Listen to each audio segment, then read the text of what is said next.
नमस्कार, स्तुति देख रहे हैं आप और मैं हूं आपके साथ अदिति शाह। देव उठनी एकादशी सनातन धर्म का वो पावन दिन जब सृष्टि के पालनहार भगवान विष्णु 4 महीने की योग निद्रा से जागते हैं। कहते हैं जो व्यक्ति इस एकादशी का व्रत रखता है उसे 1000 अश्वमेघ यज्ञ और 100 राजसूय यज्ञ के बराबर पुण्य प्राप्त होता है और उसके 7 जन्मों के सारे पाप नष्ट हो जाते हैं। यही वो क्षण होता है जब शुभ कार्यों की शुरुआत होती है और जीवन में नई ऊर्जा आती है। तो आखिर देव उठनी एकादशी क्या है, इसकी कहानी, महत्व और ज्योतिषीय प्रभाव क्या हैं और ये दिन आपकी राशि के लिए कितना शुभ रहने वाला है, इन सभी सवालों के जवाब हम जानेंगे ज्योतिषाचार्य ऋतु सिंह जी से, जो हमें बताएंगी कैसे इस एकादशी पर आपके भाग्य के द्वार खुलेंगे। मैम, आपका बहुत बहुत स्वागत है हमारे चैनल पे। एकादशी को लेकर मेरा पहला सवाल आपसे यही है कि डेट को लेकर कंफ्यूजन बना हुआ है कि 1 नवंबर को मनाएं, 2 नवंबर को व्रत रखें, शुभ मुहूर्त क्या है। तो मैं चाहती हूँ कि आप हमारे दर्शकों को शुभ मुहूर्त बता दें। बिल्कुल, देखिए सबसे पहले तो सभी दर्शकों को एकादशी की अग्रिम शुभकामनाएं। एकादशी की तिथि को लेकर थोड़ा सा कन्फ्यूजन की स्थिति बनी हुई है, इसलिए क्योंकि 1 तारीख को सुबह 9:11 से एकादशी तिथि का आरंभ हो रहा है और 2 तारीख को सुबह 7:31 पर द्वादशी तिथि लग रही है। तो इसीलिए इस बार एकादशी तिथि को लेकर थोड़ा सा स्थिति भ्रम वाली बनी हुई है। देखिए यहाँ पर 2 बात है रीति कि एक जो गृहस्थ लोग होते हैं उनके लिए एकादशी 1 नवंबर को मनाना श्रेयस्कर है, और जो वैष्णव धर्म के लोग हैं, जो वैष्णव तिलकधारी लोग हैं, जिन्होंने वैष्णव समाज से दीक्षा ली हुई है या परंपरा के जो लोग हैं, उनके लिए ये जो तिथि है वो हमेशा द्वादशी युक्त एकादशी मनाते हैं।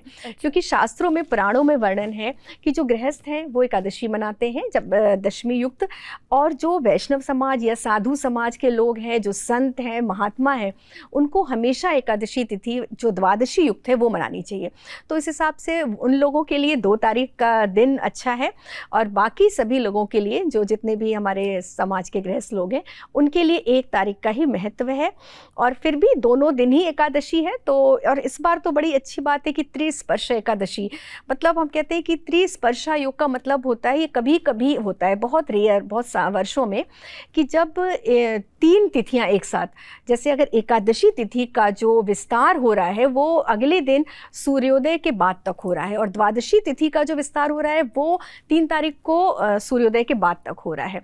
तो त्रिस्पर्शा तिथि जब होती है तो ऐसा शास्त्रों में वर्णन है कि अगर जब त्रिस्पर्शा तिथि हो तो फिर एकादशी जो हमें मनानी है, अगर उसका व्रत करना है, पालन करना है, तो वो द्वादशी युक्त एकादशी में करना चाहिए। तो इस हिसाब से 2 तारीख का ज़्यादा महत्व है, 2 तारीख को ही एकादशी मनानी चाहिए। अभी आपने कुछ विशेष योग की बात कही, संयोग की बात कही, तो क्या इससे किन लोगों को फ़ायदा होगा, और अगर कोई पहली बार एकादशी का व्रत करना चाह रहा है तो क्या ये सही समय है व्रत को उठाने का? बिल्कुल, देखिए 2 योग हैं जो इस बार एकादशी पे आ रहे हैं, कि एक तो है सर्वार्थ सिद्धि योग। ये अपने आप में बहुत अच्छा योग है, और इस योग में जो भी व्रत, अगर आपने कहा कि जो उठाना चाह रहे हैं, तो हमेशा लोगों का एक प्रश्न होता है कि हम एकादशी तिथि, एकादशी का व्रत आरंभ कब से करें। तो देवोत्थान एकादशी सबसे विशेष पर्व है। किसी भी व्रत, एकादशी के व्रत खास तौर से उठाने के लिए या पहली बार करने के लिए, तो जो लोग अभी तक एकादशी नहीं करते वो इस व्रत का आरंभ कर सकते हैं, और जो लोग हमेशा हर माह नहीं कर सकते एकादशी, उनके लिए भी एक ये जो देवोत्थान की एकादशी, अगर वो इसका व्रत कर लेते हैं, पालन कर लेते हैं, पूजा पाठ करते हैं, तो कहते हैं कि आपको 12 महीने की एकादशी का जो पुण्य है वो आपको प्राप्त होता है।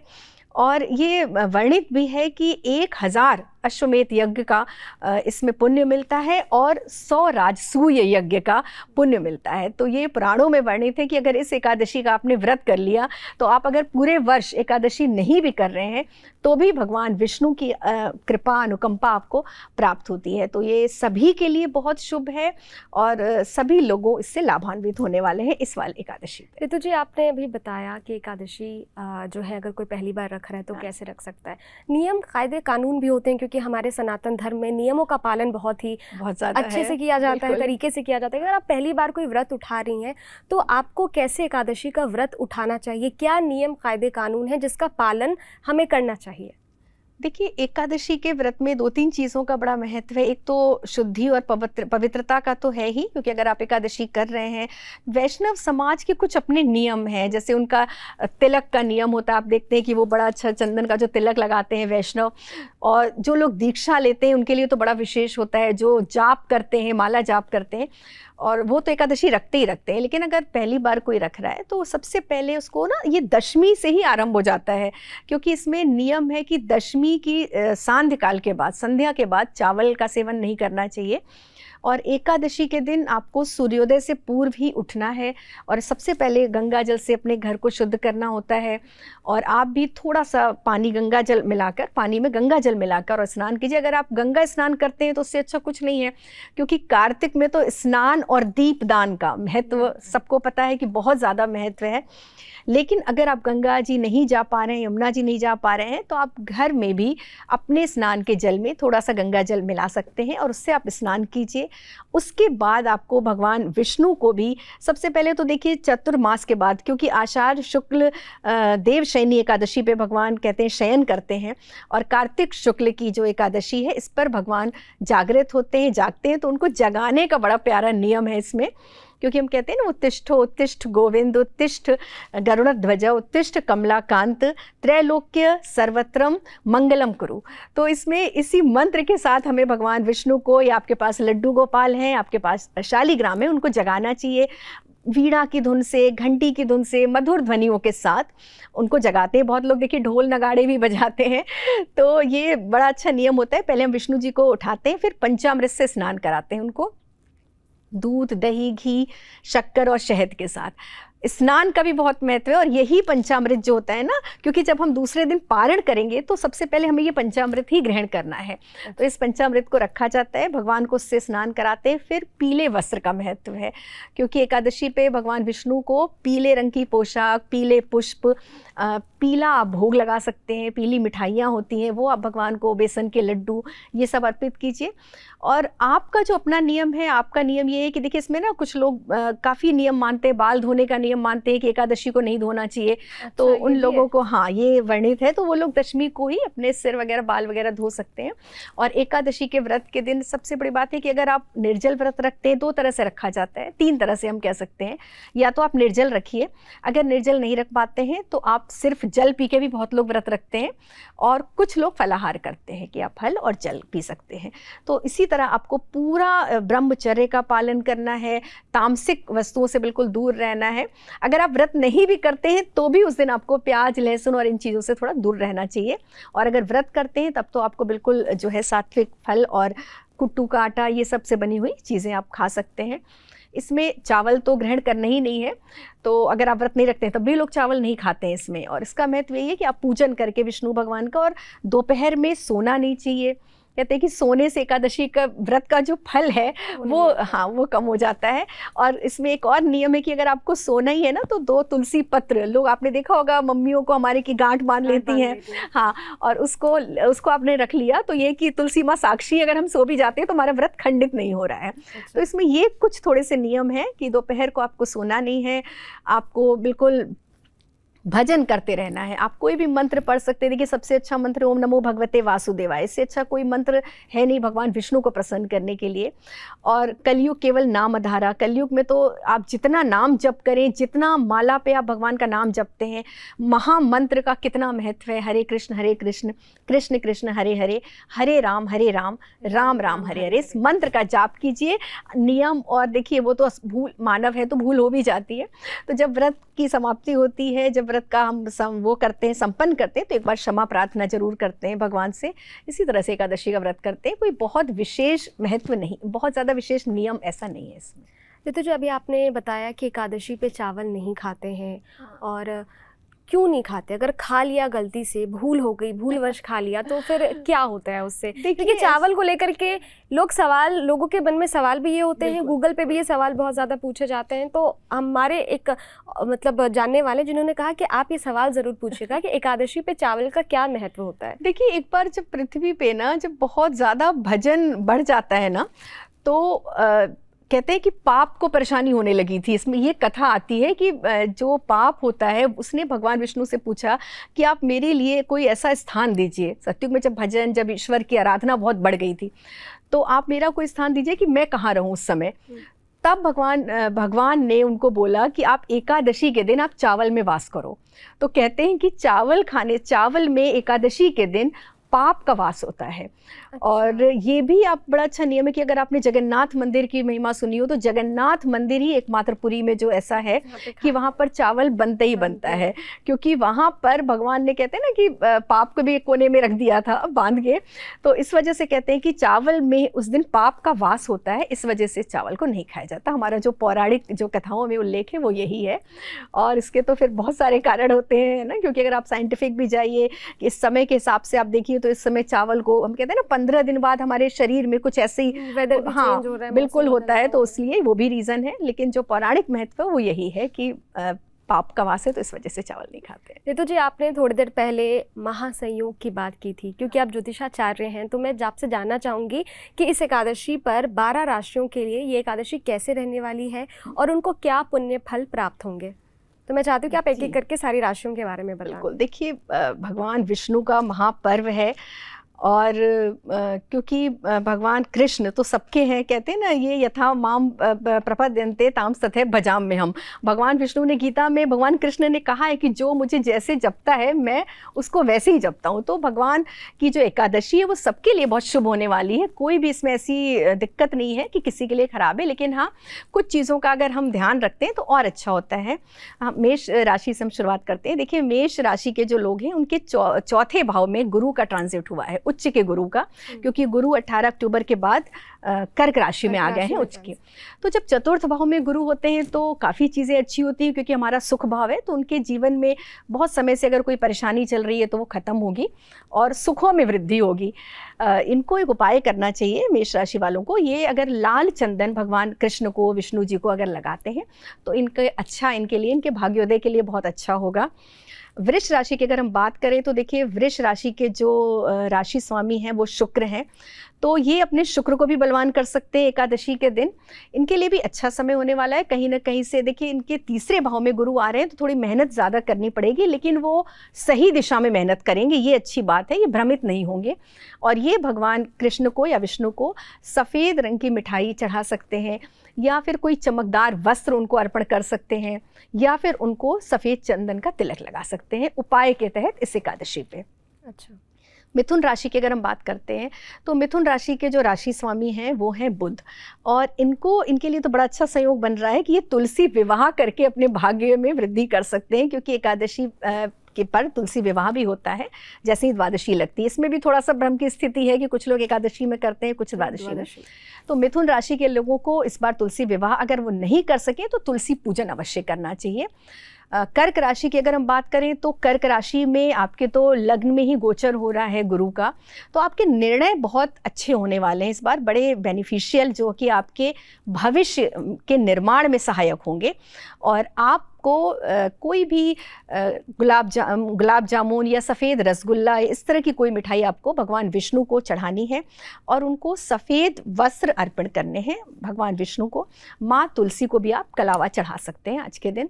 देखिए सिंह राशि की अगर हम बात करें तो आपके जो राशि स्वामी हैं वो है सूर्यदेव, तो आपको भगवान सूर्य की आराधना से दिन की शुरुआत करनी है। सूर्योदय से पूर्व आपको जागना है और एक तांबे के कलश में जल लेकर भगवान सूर्य को अर्पण करना है। आप आदित्य हृदय स्तोत्र का भी पाठ कर सकते हैं आज के दिन, एकादशी के दिन।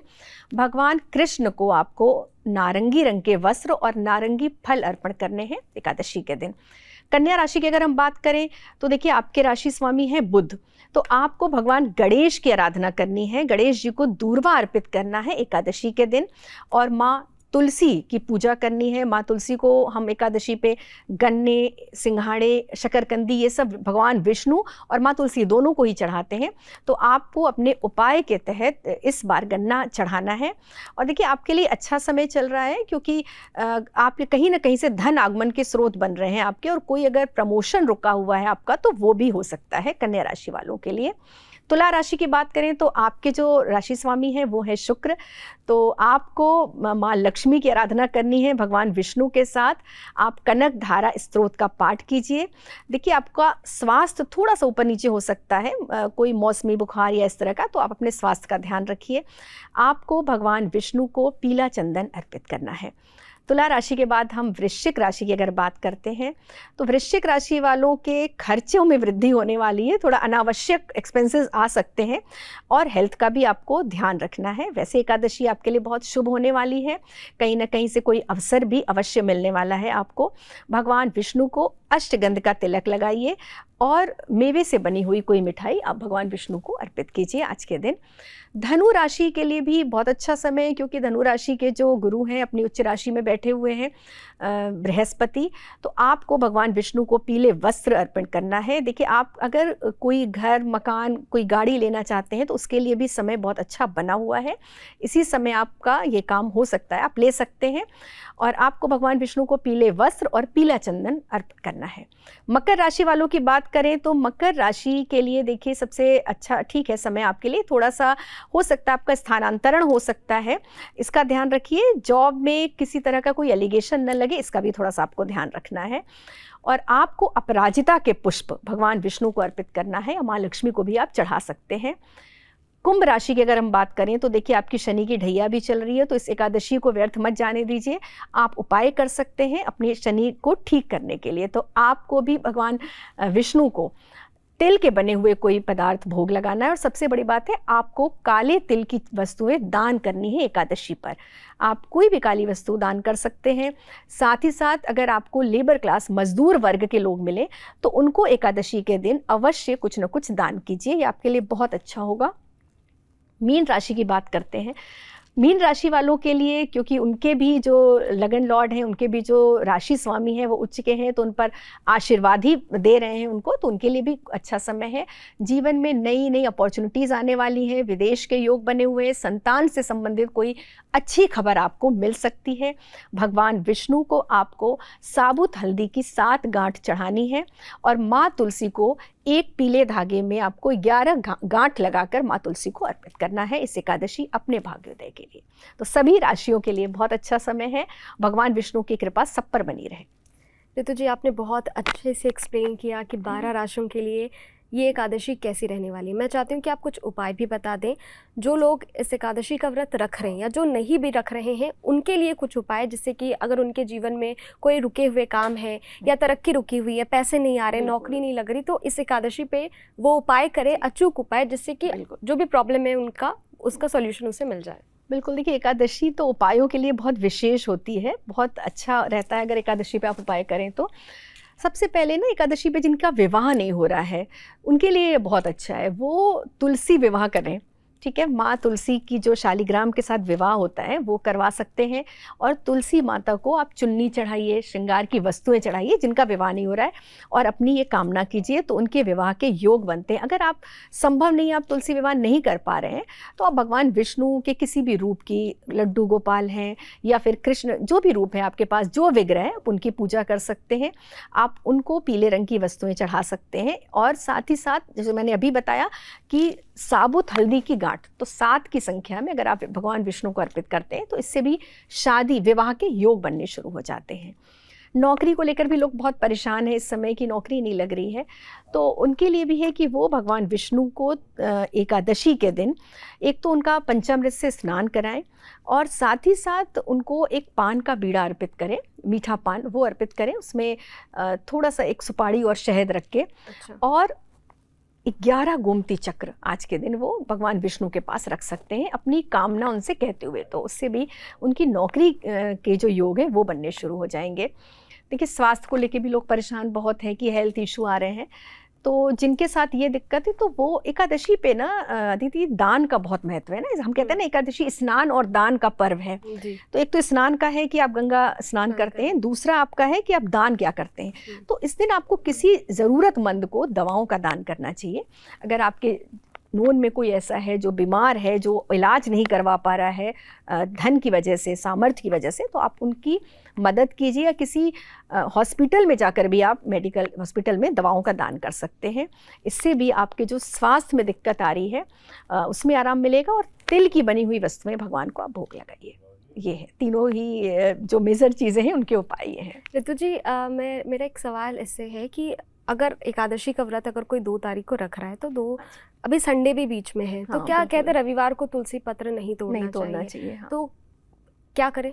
और तुलसी विवाह भी है। हाँ, देखिए, एक तो सबसे बड़ी बात है ना कि जब भी कोई बहुत बड़ा पर्व आता है, त्यौहार आता है, तो हम जो ये वार है ना, जैसे कि हम वार को लेके थोड़ा परेशान रहते हैं कि आज बृहस्पतिवार है, ये नहीं करना चाहिए, आज इतवार है, रविवार है, तो वो विलुप्त हो जाती है वो जो कॉन्सेप्ट है ना।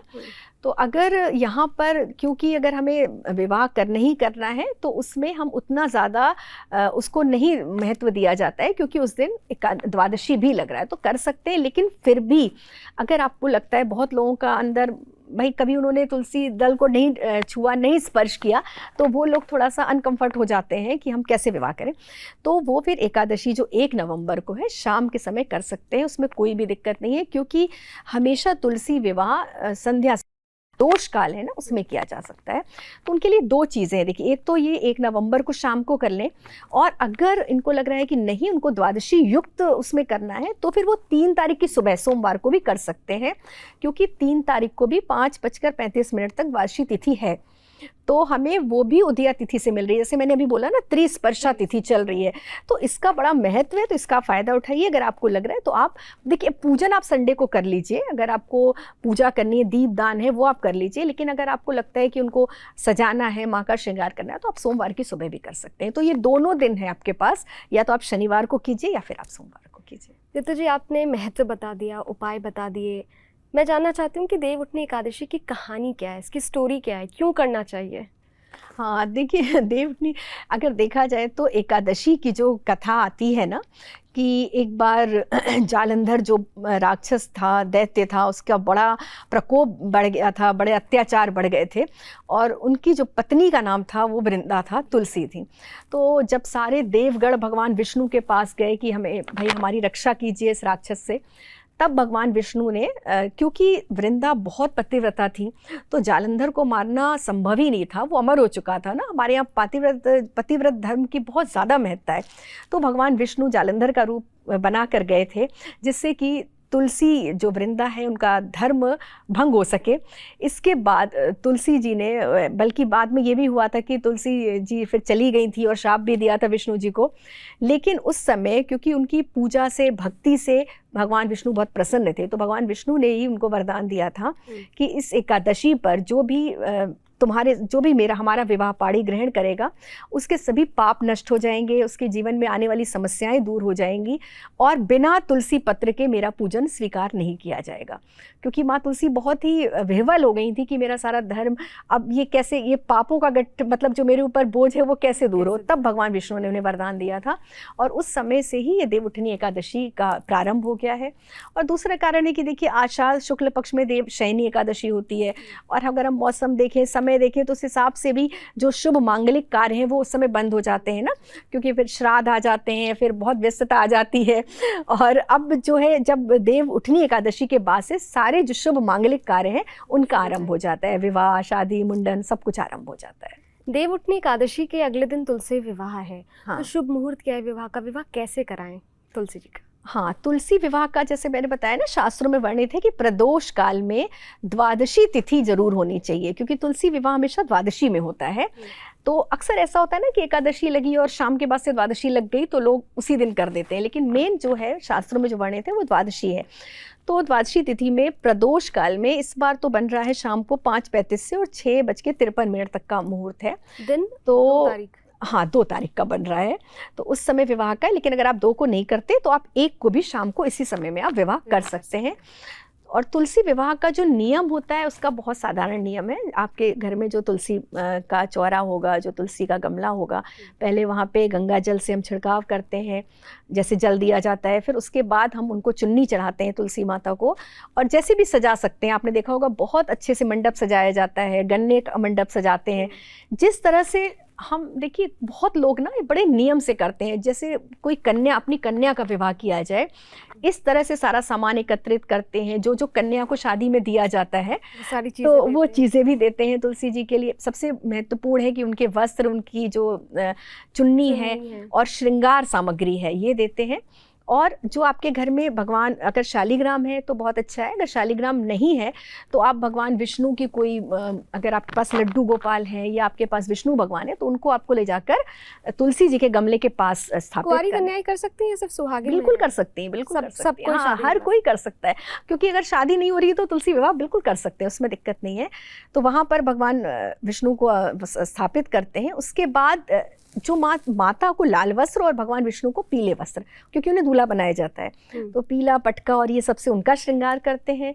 उसके बाद जो भी आप ना 7 फेरे करवाए जाते हैं, आपने देखा होगा लोग विष्णु जी को हाथ में लेके और 7 फेरे घूमती हैं, वो होता है। और इस दिन बहुत लोग 108 परिक्रमा करते हैं तुलसी माता की।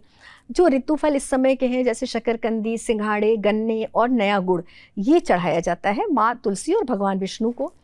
और बिल्कुल विधि विधान से चंदन और सिंदूर का भी बड़ा महत्व है, तो तुलसी माता को सिंदूर ज़रूर लगाना चाहिए। उसके बाद देखिए बहुत लोग विदाई भी कर देते हैं। बहुत जगह ये प्रथा है कि जिस तुलसी की हमने शादी कर दी उनको हम दान दे देते हैं मंदिर में, मगर ये ज़रूरी नहीं है। ऐसा मतलब ये आपकी अपनी इच्छा पर है, आप नहीं भी दे सकते, क्योंकि तुलसी जहाँ ईश्वरीय बात हो जाती है फिर हम उनको, हमें मानवीय जो बंदिशें उससे नहीं देखना चाहिए। तो तुलसी जी को अगर आप विवाह करके दान नहीं करते हैं तो भी कोई बात नहीं है, लेकिन उनका जो विग्रह है, जो सब हम श्रृंगार मंडप जो करते हैं ना, इसमें एक बड़ी खास बात है कि वो रविवार के दिन हमें हटाना नहीं चाहिए। वो हमें सोमवार के दिन ही हटाना है वहाँ से। अगर भगवान विष्णु को आपने रख दिया है, भोग प्रसाद रख दिया है, दीपदान आप उस दिन देखिए, स्कंद पुराण में लिखा हुआ है, इसमें कार्तिक खंड में, कि 108 बाती के दीपक आप जला सकते हैं, या फिर 365 या फिर 1000। तो आपको ये, और देखिए पूरे कार्तिक दीपदान का महत्व है, लेकिन एकादशी से लेकर और पूर्णिमा तक जो ये 5 दिन होते हैं। अच्छा, एक और ख़ास बात कि देखिए विवाह अगर आप एकादशी पे नहीं कर पा रहे, द्वादशी पे नहीं कर पा रहे, त्रयोदशी पे नहीं कर पा रहे, कोई बात नहीं, आप पूर्णिमा तक कभी भी विवाह कर सकते हैं। बहुत सारे घरों में आपने देखा होगा कि पूर्णिमा वाले दिन विवाह करते हैं। तो ये 5 दिनों में आप कभी भी तुलसी विवाह कर सकते हैं, ऐसा नहीं है। तो अगर मन में आपके भ्रम है कि इतवार को नहीं करना, तो आप बाद में कर सकते हैं।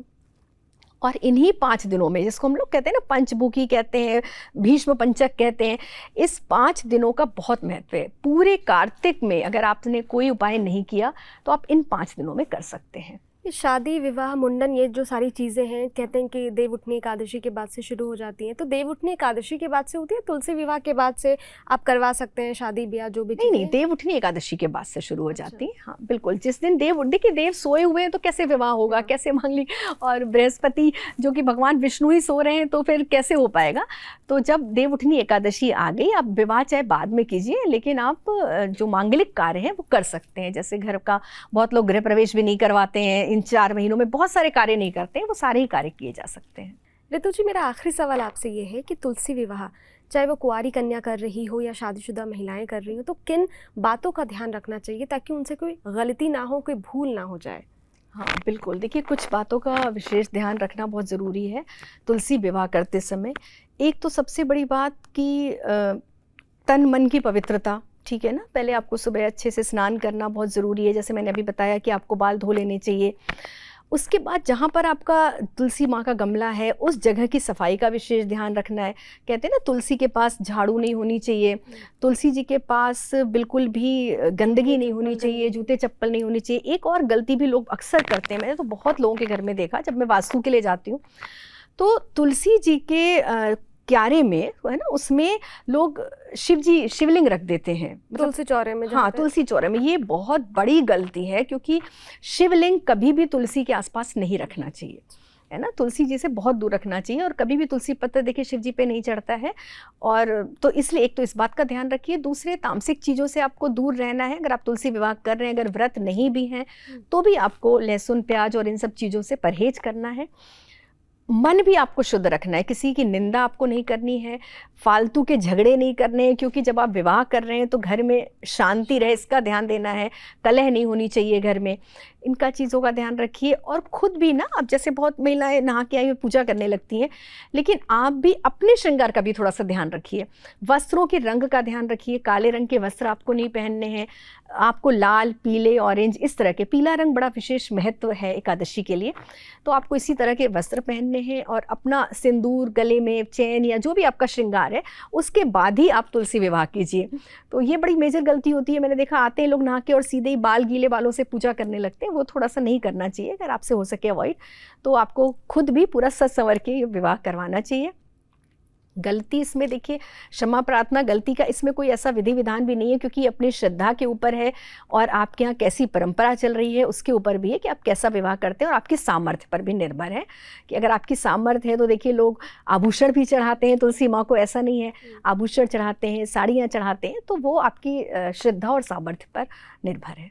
बहुत बहुत शुक्रिया रितु जी आपका। आपने हमारे दर्शकों को बहुत अच्छे से एक्सप्लेन किया देवउठनी एकादशी क्या है, महत्व क्या है, तुलसी विवाह घर पे कैसे करें, किन चीज़ों से आपको बचना चाहिए। आपका बहुत बहुत शुक्रिया हमारे साथ जुड़ने के लिए। धन्यवाद। आपको हमारा ये कार्यक्रम कैसा लगा, ये एपिसोड कैसा लगा, हमें कमेंट बॉक्स में ज़रूर बताइएगा। इस तरह के और भी वीडियोस को देखने के लिए हमारे यूट्यूब चैनल स्तुति को सब्सक्राइब करना मत भूलिएगा। मिलते हैं अगले कार्यक्रम में, तब तक के लिए इजाज़त दीजिए। देखते रहिए स्तुति, मेरे यानी अदिति शाह के साथ। शुक्रिया।